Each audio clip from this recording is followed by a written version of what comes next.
There we go.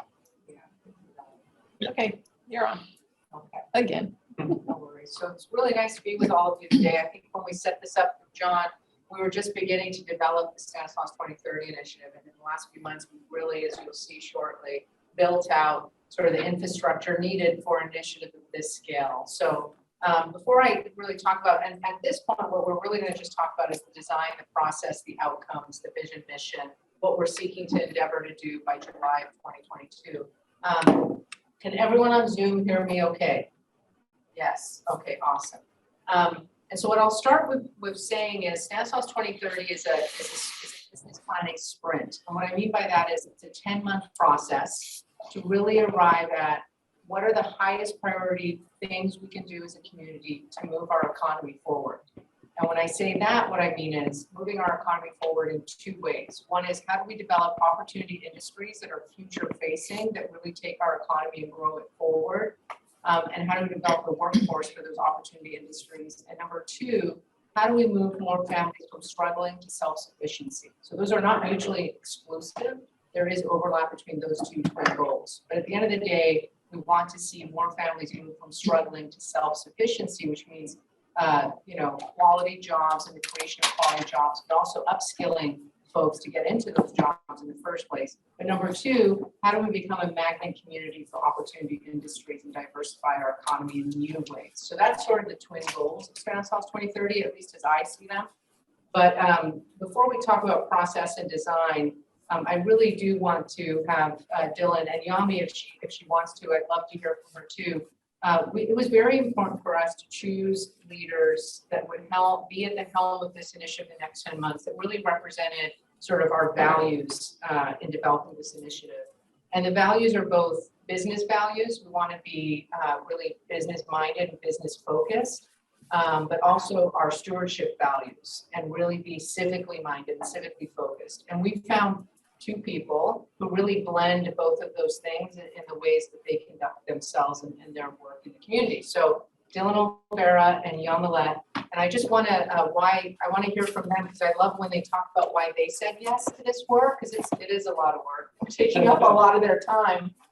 So first Dylan and Yami can talk about why they said yes to Stanislaus 2030. Yeah, so the reason I said why, in order to say the reason I said why, I want to give you a little bit of background on myself. So I was born and raised in the county, specifically Turlock, went off to college, and then ultimately spent the next 10 plus years in the Bay Area. But this county has always been home to me. So I, almost 20 years ago, came back to home to start my family and to work in business here in this county. And right prior to the pandemic, I'm typically a very optimistic guy. I actually was fairly pessimistic on our opportunity to grow our economy and have thriving jobs in our community right prior to the pandemic. And one of the key things that I saw was, although we are here with the chamber and we're all in these different organizations, but there's a lot of thoughtful government folks and business leaders and civic stakeholders that want to see things happen well in this community. One of the biggest constraints I thought was funding. And so here comes the Rescue America dollars.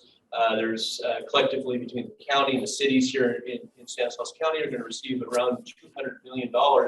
And I really loved the thought of what Stanislaus 2030 was all about, which was a collaboration of civic stakeholders, business folks, government folks, along with, and I know Mary Ann will speak to this, some very high-level world-class consultants that have worked on putting strategies together that have that are deep and robust, that will spell out what is it, what do we want to do, what's needed to execute, specifically around funding, but other items as well.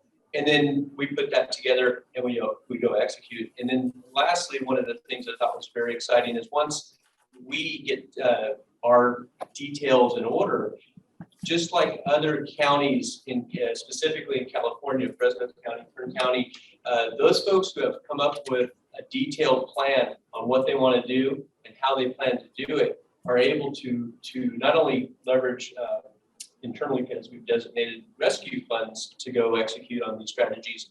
But it's also a time when the state and the feds are willing to give more funding. So it's just the most opportune time for us in this community to have an opportunity along with this monumental funding, but to collectively or collaborate amongst this group of folks in our community to sit down, put our heads down, come up with this in a very quick time manner, and then go execute. So I absolutely said yes when I was asked to be part of the Stanislaus.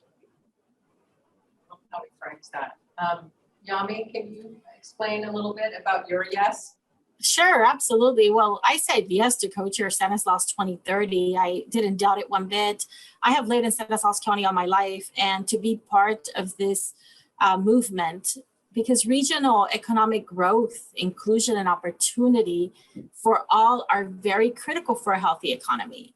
I know that in order to attain this, we need multiple partners and sector voices representative, and that's exactly what Stanislaus 2030 seeks to do. So I didn't doubt in saying yes for this. So thank you for including me. So, you know, the genesis of Stanislaus 2030, as Dylan mentioned, was pre-COVID, pre any money coming into our communities. When I would walk around, and Craig knows this because he's been part of these conversations for a long time too. And I'd ask elected officials, I'd ask, you know, business leaders, I'd ask different people on planning commissions. If Warren Buffett came to Stanislaus County and wanted to drop $1 billion, how would you tell him to spend it? And nobody had an answer.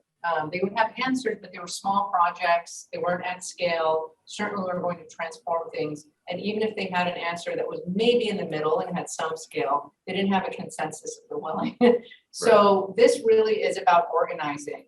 And so that was so we were beginning to think about that pre-COVID. And now, as Dylan said, a window of opportunity has opened up, not just with ARPA funds, and whether we agree ideologically with the government writing blank checks on the backs of our future grandchildren or not, but money is flowing into communities. And the communities that have the catcher's mitt up in the air are going to pull down that funding and put it to use in a way that transforms their economy. It's not scattershot, it's well thought out.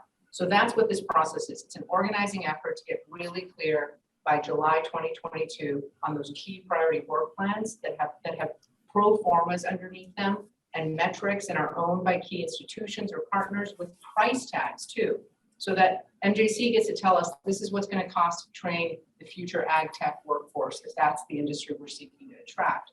And then we have to pull that money into our community. We always say it's not a question of money or funding, it's a question of absorption, capital absorption. Do you have the capacity to actually take these dollars and put them to use in a way that makes meaningful change? So that's really what Stanislaus 2030 is about. So if you go to the next slide, so we just put the vision and mission there. And we're sort of talking about why do this? So why create an investment agenda? And that's our end product, is creating an investment agenda by July 2022 that we're going to present to elected officials at all levels of government that represent us and to our local community. And we really feel that getting clear on that investment agenda and naming those priorities with the price tags, with the pro formas attached to them, with the people who are responsible for making those work plans happen, it allows us to become an investable community, a community that can pull in capital and put it to use in a way that has political consensus. We know why we're making this decision in this community. We're setting some intention behind our economy growing. And I will tell you, Dylan also mentioned the consultants we're working with. You know, they've named some uncomfortable truths for us that are politically uncomfortable, but it's reality. And, you know, when we've tried to argue with reality, you know, reality tends to win. No matter what we try to say about reality, it just is what it is. And what it is in Stanislaus County is we are a bedroom community. We're not going to be one. We're not in danger of becoming one. We already are. And I feel that with the telecommutes and the possibility of remote work, that's just accelerating that possibility. So I think we have to stop sort of fighting that reality and understand that is what we are. And yes, we have ag as sort of the basis of our economy, but with the high amount of automation that's happening in that industry, we really need to be thinking about what are other industries we can attract. And it can't just be logistics and warehousing. Sorry, because that's what, 20 people in a 30,000 square foot, 100,000 square foot warehouse. So when you think about quality jobs, the other uncomfortable the truth we had to face is, what's a wage threshold? What would people have to be paid by family composition of even just one adult and one child in Stanislaus County to afford to live in Stanislaus County? And we had a very uncomfortable conversation about that. But if you just look at the data, if we just like ground ourselves in just metrics and data to begin with, not ideology, not, but we know that the living wage to support one child and one adult in Stanislaus County based on cost of housing and childcare and food and transportation, all the other things, is $27 an hour.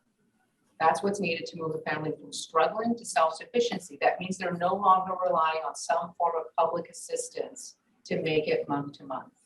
And that, again, when you talk about ideology, pretty sure that meets the requirements of both parties. You want people not on the public dole.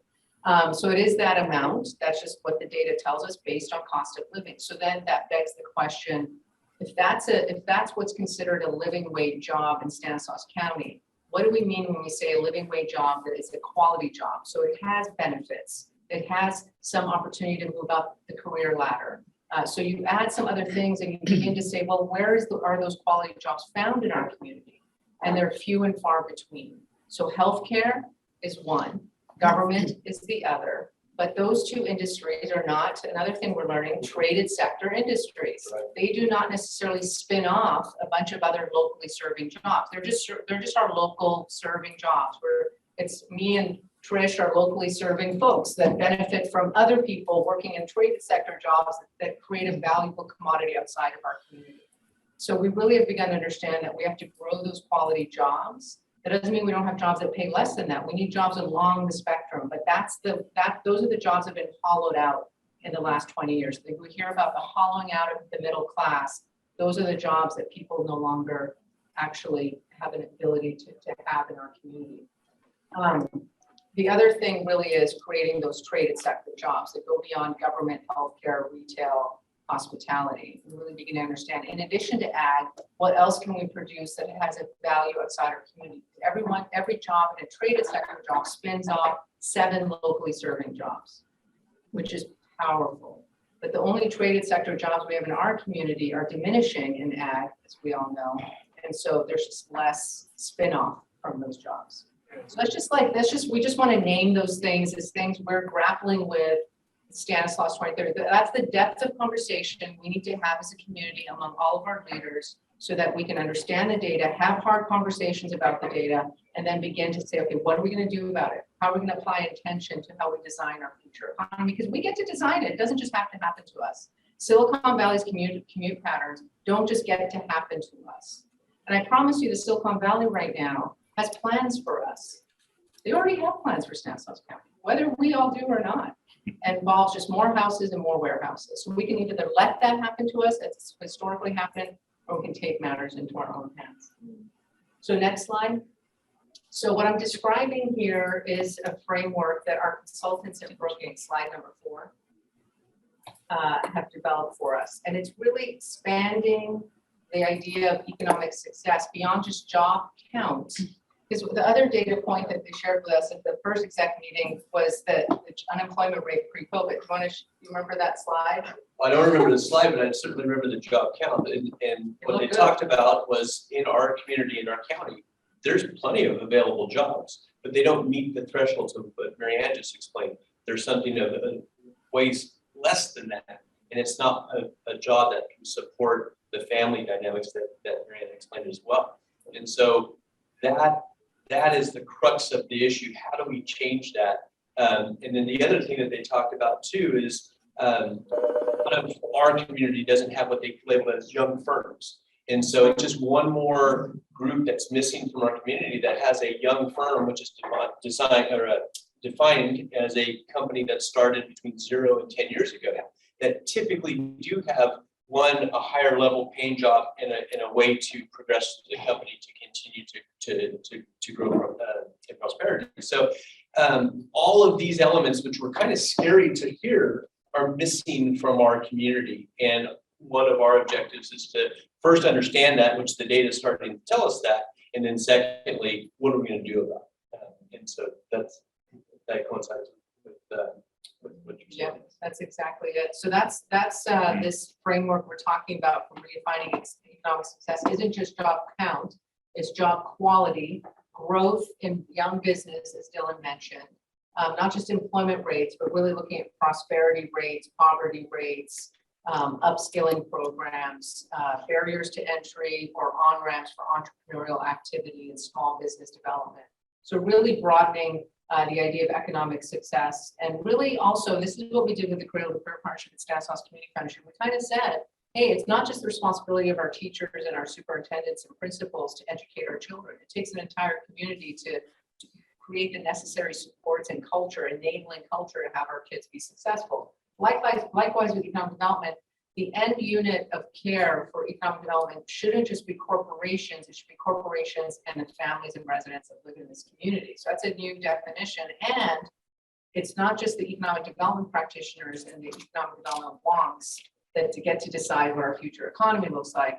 All of us have a hand in playing. Certainly MJC does, and Volt does, and the county does, and we need to think about digital and broadband infrastructure and all the things necessary to make our economy go forward. So this is sort of our shared framework for economic success. And as you can tell, the metrics there, we're already collecting. And we'll be publishing a report at the end of January or February that really has all the data you could possibly want to look at from Brookings around all of these metrics. Next slide. So here's the outcomes that I mentioned. We want to get to July of 2022 with an investment agenda that's really based on these market forces and data and trends with community input, community engagement. Brookings has been doing industry roundtables. I know they did one with all the chambers. They did one with all the irrigation districts.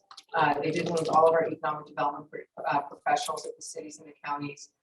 They're going to be doing one soon, I believe, with industry CEOs potentially.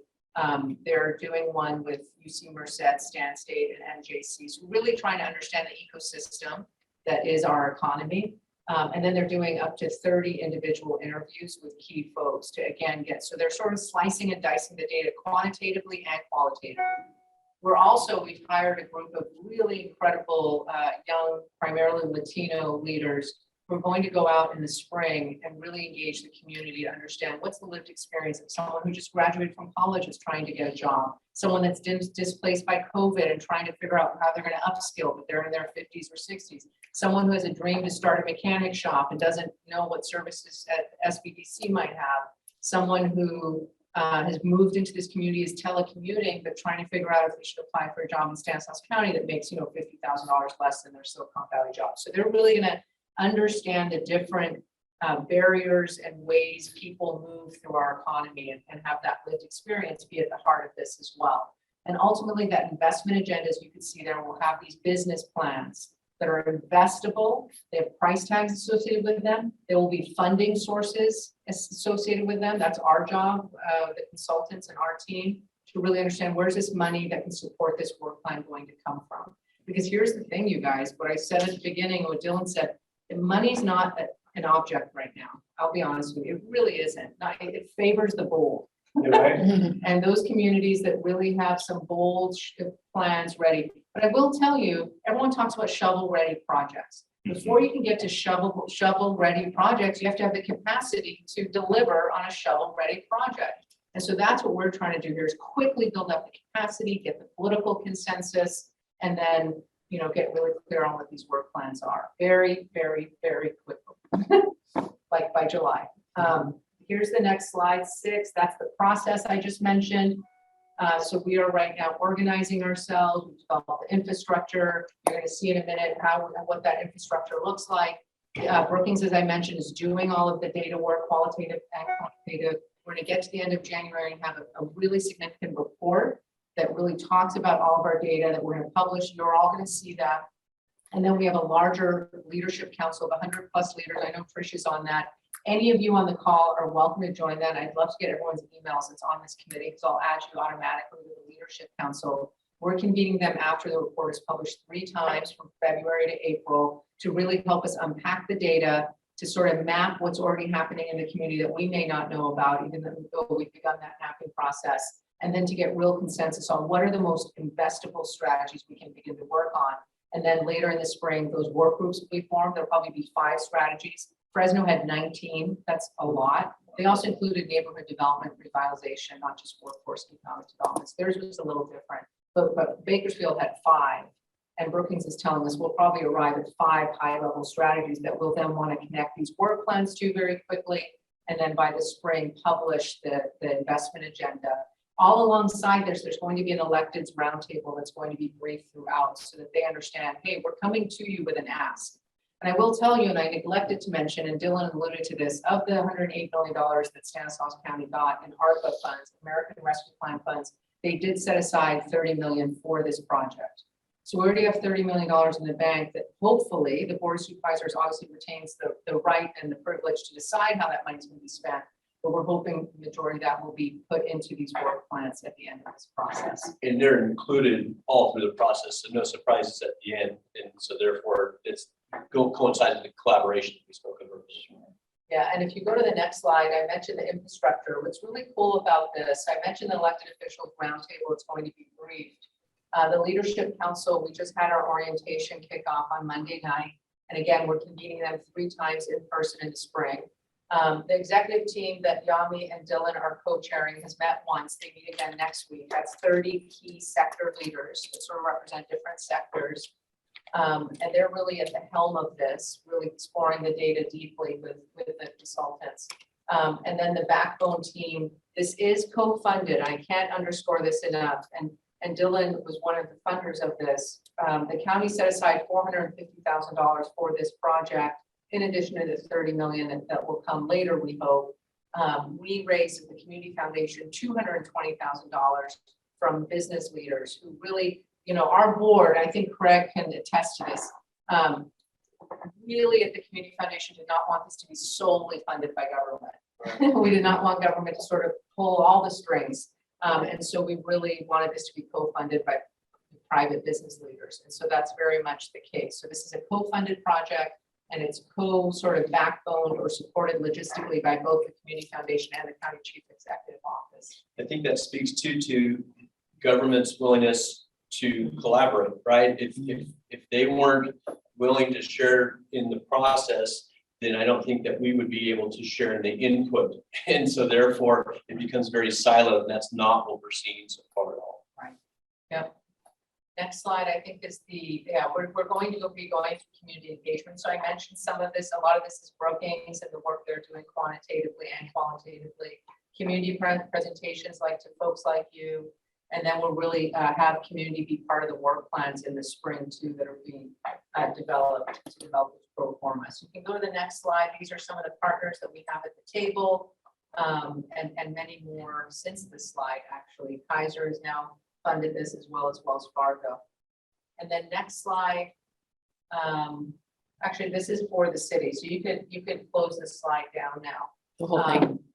So we've also presented this to 8 of our 9 cities at their city councils, and all of them are on board and have endorsed this effort because they've also all received ARPA funds. Yeah. So that's sort of what we're working on and doing. I have handouts here, and I can even, and that sort of encapsulates all this, but I can leave these with you, Trish. Sure. And also email them to you, but would love to get the roster of John from you of who's on the committee and add them to the leadership council too. Yeah. But happy to open it up to questions. And before I get the inevitable question, when Dylan said, you know, the jobs, you know, and the high paying jobs, and you know, we get a lot of pushback from, at least I have from when I talk about that, from business leaders that are saying, we're trying to recruit for jobs. We do have jobs open. We have lots of availability right now. So I will tell you that, yes, we also have a workforce supply issue and a workforce training issue. And some of that work we're equally focused on in the Cradle to Career Partnership. How do we equip more people to be ready for quality jobs? If we create quality jobs and we have demand, but we don't have supply, and as you all know in the business world, you need both and they need to be in balance. So actually make more money on one side than the other, but we're not, you know. So I want to put that out there. I know someone's going to ask that question. Well, let me ask you, for these 27-hour jobs that have benefits, quality jobs, what types of industries are we missing? What types of industries would we want to attract that has, you know, kind of maybe a large portion of those jobs? So at the higher level, the thing that we're missing, and Marianne talked about this, within the region, within the community, we have a lot of trading of our own services and things of that nature. What we lack today is something that we can ship out that brings in money from outside the community in, because that's incremental. The services example that we just spoke of is really just a transfer, if you will. So generally, we would look for those types of industries and businesses that would have that type of product that goes out of the community to generate a job levels of $27. I would look at our current economy and obviously ag being such a base to our so foundational, and ask ourselves the question, as many of us have tried to, what are the clusters, industry clusters we can build around ag that are actually reasonable and realistic given our educational institutions? And that's why we have Stan State, Merced, and NJC at the table, because we know that they're going to have to really revamp their curriculum and their programs in order, if we decide one of our industry clusters is hydrology and technology. So forget the water wars, but if there's a lot that can happen in new business, young firms, as Dylan mentioned, around the technology of water, let's say, what are the certification and pipeline and training that's needed at UC Merced, Stan State, and NJC to train that workforce that then creates that critical mass of young firms? And we've already started those conversations with UC Merced and Stan State. So they're very excited about those possibilities. So it could be something like that, John. I think part of what Brookings is going to do with us, and you'll see this reflected in the spring, is not only sort of the wage thresholds, but also what they call opportunity industries. So these are the industries that it's possible. One thing they've already told us is, boy, you guys are like so far upstream on the supply chain, you're not even making the products, you're making the boxes the products go into. You make the pallets, the other stuff gets put on. You make the glass, the other stuff gets poured in. So we're really far up that supply chain, and they're just that they haven't seen that before, but they're also going to link us to 7 other peer regions across the country that are further ahead of us. And they're going to connect us with leaders in those regions when we get to that work planning phase. One they've already identified for whatever reason is Lansing, Pennsylvania. I don't know, but they've named that as one. Another is in Ohio. They've picked a few in California, knowing that doing business in the state of California is unlike any other part of the country. So but they also think we can learn a lot from some of these other regions across the country that they've also intimately worked with in the last decade or so, these same consultants. Well, kind of a follow-up before Craig's got it. Mr. Vest has his hand up. So kind of a following up, in the last 10 years, there's been a lot of attempts, discussions, attempts to woo Silicon Valley to open up their, satellite locations, especially pre-COVID here, because it makes sense. To us, it makes sense. To them, it never seems to make sense. Is that kind of a dead idea? Is that kind of a myth we tell ourselves that one day Amazon's gonna, build, I know they're building all around, maybe Amazon's a bad example, but, one day some of these tech companies, instead of, building a new location in Colorado or something, are gonna come here. So what I would say to that is, I think it depends on the company and it depends on what they're looking for their workforce, right? Oftentimes, if they're looking at the advantageous business climate, they are going to go to Austin, Texas, or to Colorado or Portland or anywhere but California. So we still, unfortunately, are in the same state that they're trying to leave. However, if there is a need for those employees to still be somewhat tethered to headquarters physically, which is, slowly changing, they do look at maybe outside the region. But most of the employees are driving that themselves, especially during COVID. And what we're finding is there are a lot of people here. It's just the companies aren't recognizing where their workforce is yet, and whether there's a need for them to have an actual physical presence versus just having people work from their homes. If we're just looking at workforce migration, what I will tell you is those employees are looking for outdoor activities, access to recreational spaces, arts and amenities, vibrant downtowns, work housing that's downtown, access to transit centers. We have some of that. We need quite a bit more to have those sort of the other amenities that these types of employees need. Also, a lot of these employees are looking for sort of grittiness. They're looking for realism. We have some of that with our homeless population, but they're looking for, all of the quality of life amenities that are also part of, a vibrant economy. So I don't know, Fresno, one of their 19 initiatives was what they call Second Office Fresno, which is a real intentional plan to go out with Silicon Valley companies to open their second offices in Fresno. I don't know that that's where we'll arrive at with one of our strategies. Again, whatever we decide is going to be based on the data and what it tells us. Yeah, I think we're a couple months away from, so what we're seeing so far from Brookings is they're not jumping, which we have historically, to the Bay Area. They're actually going off of where they've already performed studies, and those examples so far haven't necessarily led with the Bay Area. It's been like communities in California and like communities outside of California.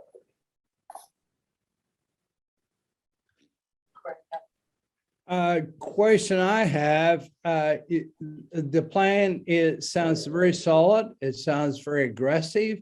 And it appears that you've got the county very involved and obviously with her funding.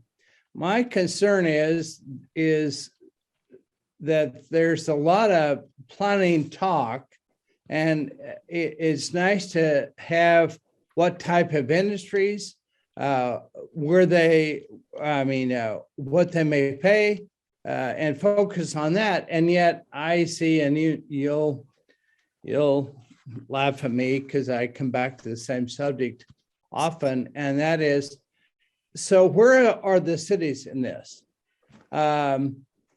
That they have to have, and you talked about infrastructure and the need for infrastructure. And some of that comes obviously from the county, but most of the infrastructure comes from the cities. My understanding is that there's a lot of cities that are behind in their ability to deliver infrastructure, let alone just the planning. So are you in front of that? I mean, not in front physically, but in the plan, are you in front of them? And will that guide them, or will that alter their thinking, or how is that going to mesh with the need and the need of the jobs and the identified sources of jobs when maybe we don't have the infrastructure? In other words, are they at the table, and are they incongruent with you in your thinking and planning?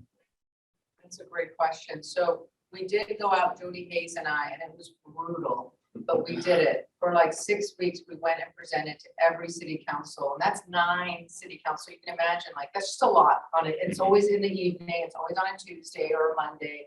And so we did it. We presented to all of them except Turlock. That's a whole nother story we're not going to talk about today.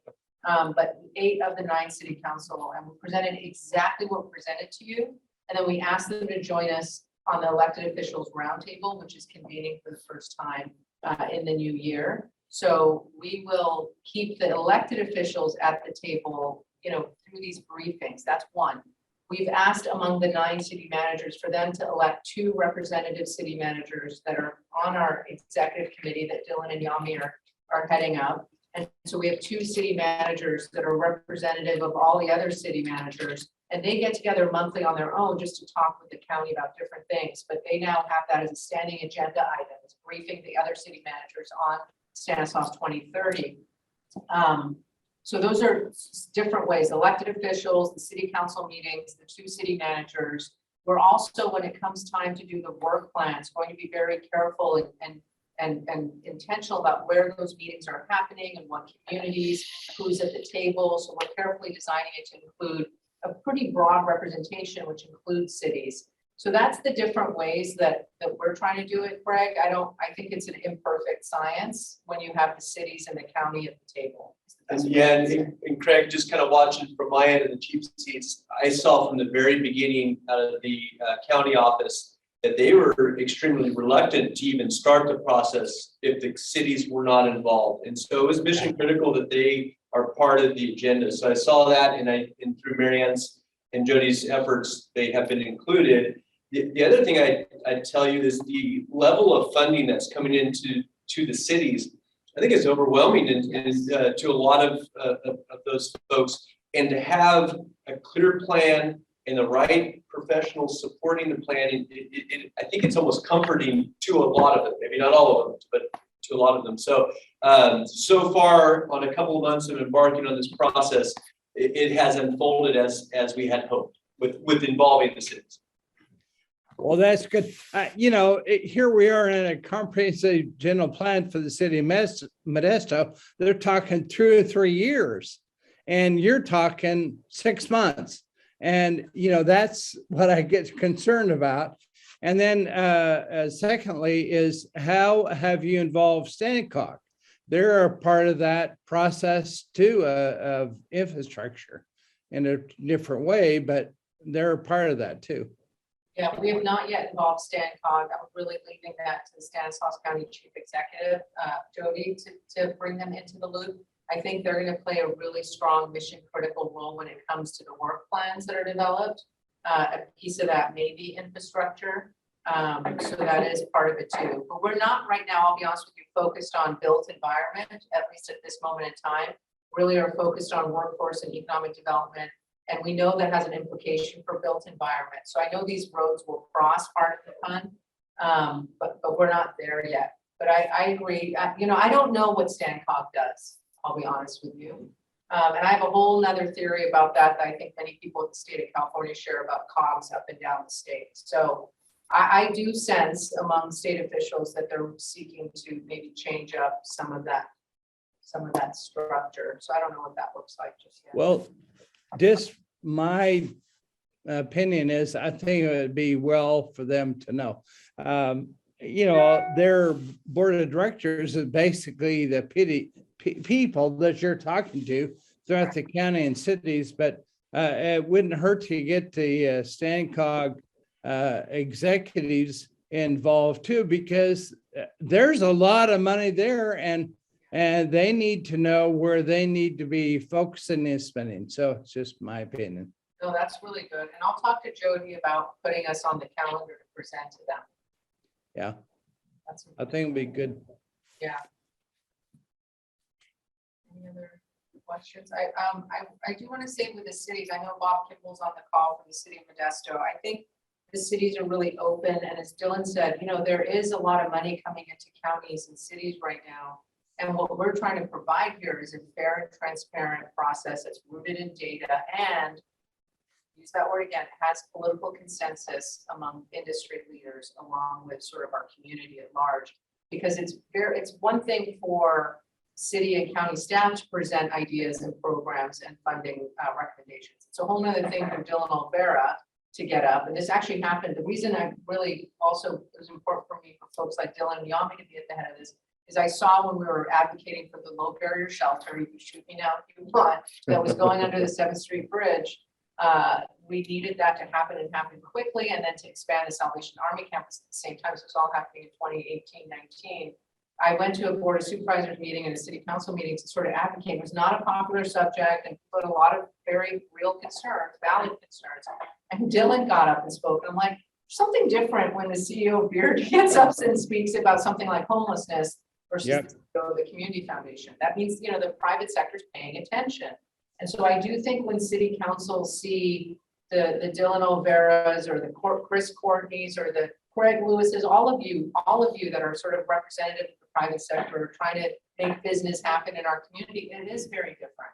And so I think we're trying to hold our public officials accountable for all the money they're getting and to use it intentionally. So that's like the Trojan horse, like inside the horse is really, at the end of the day, it's about, let's get clear on how we're going to spend this money, folks. And not just the money they have sitting in their treasury right now, the hundreds of millions of dollars that are out there waiting to be invested in this county.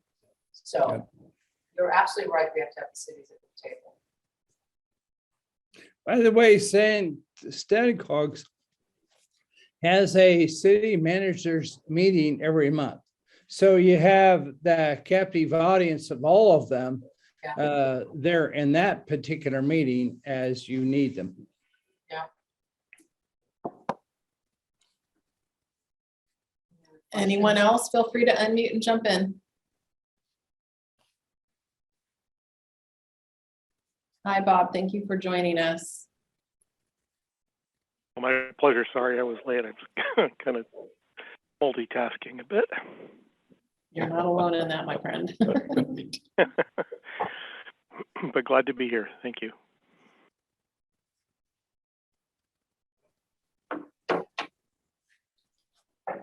Okay, I see no new questions. Back to you, Bill. Fantastic.